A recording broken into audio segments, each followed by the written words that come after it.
अज्ञानतिमिरान्धस्य ज्ञानञ्जनशलाकया चक्षुरुन्मीलितं येन तस्मै श्रीगुरुवे नमो। नमो विष्णुपादाय कृष्णपृष्ठाय भूतले श्रीमते महानाम स्वामिनीते नमामि। वाञ्छाकल्पतरुभ्यश्च कृपासिन्धुभ्येव च पतितानां पावनेभ्यो वैष्णवेभ्यो नमो नमो। गुरुकृपा हि केवलं गुरुकृपा हि केवलम्। ओम श्री परमात्मने नमः। ओम श्रीमद् भगवते श्री गीताय नमः। नारायण नमस्कृत्य नरं चैव नरोत्तमं देवीं सरस्वतीं व्यासं ततो जयमुदीरयेत्। मूकं करोति वाचालं पङ्गुं लङ्घयते गिरिं यत्कृपातमहं वन्दे परमानन्दं माधवम्। ओम नमो भगवते वासुदेवाय। ओम नमो भगवते वासुदेवाय। ओम नमो भगवते वासुदेवाय। श्रीमद्भगवते श्रीगीताय नमो। श्रीमद् भगवद गीता नवम अध्याय राजगुच्छ योग श्लोक संख्या 17। पितामहस्य जगतः माता धाता पितामहः वेदं पवित्रमकार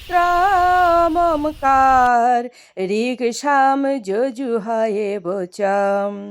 পরমেশ্বর ভগবান বললেন, আমি এই জগতের পিতা মাতা বিধাতা ও পিতামহ। আমি জ্ঞেয় বস্তু শোধনকারী ওঙ্কার।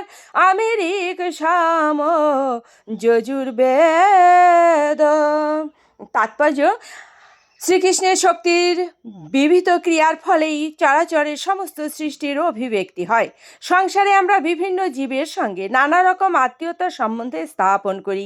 এই সমস্ত জীব বস্তুতপক্ষে শ্রীকৃষ্ণের তটস্থ শক্তি, কিন্তু প্রকৃতির সৃষ্টির অধীনে তাদের কেউ কেউ আমাদের পিতা মাতা পিতামহ সৃষ্টিকর্তা আদিরূপে প্রতিভাত হন, কিন্তু প্রকৃতপক্ষে তারা সকলেই শ্রীকৃষ্ণের বিভিন্ন অংশ ব্যতীত আর কিছুই নন। এভাবেই আমাদের মাতা পিতা রূপে প্রতিভাত হয় যে সমস্ত জীবসত্তা, তারাও শ্রীকৃষ্ণ ছাড়া আর কিছুই নন। এই শ্লোকে ধাতা শব্দের অর্থ হচ্ছে সৃষ্টিকর্তা। আমাদের পিতা মাতা যে কেবল শ্রীকৃষ্ণের বিভিন্ন অংশ তাই নন, পরন্তু সৃষ্টিকর্তা পিতামহী ও পিতামহ প্রমুখ সকলেই শ্রীকৃষ্ণ। শ্রীকৃষ্ণের অপরিহার্য অংশ হবার ফলে বস্তুতপক্ষে প্রতিটি জীবই হচ্ছেন শ্রীকৃষ্ণ ও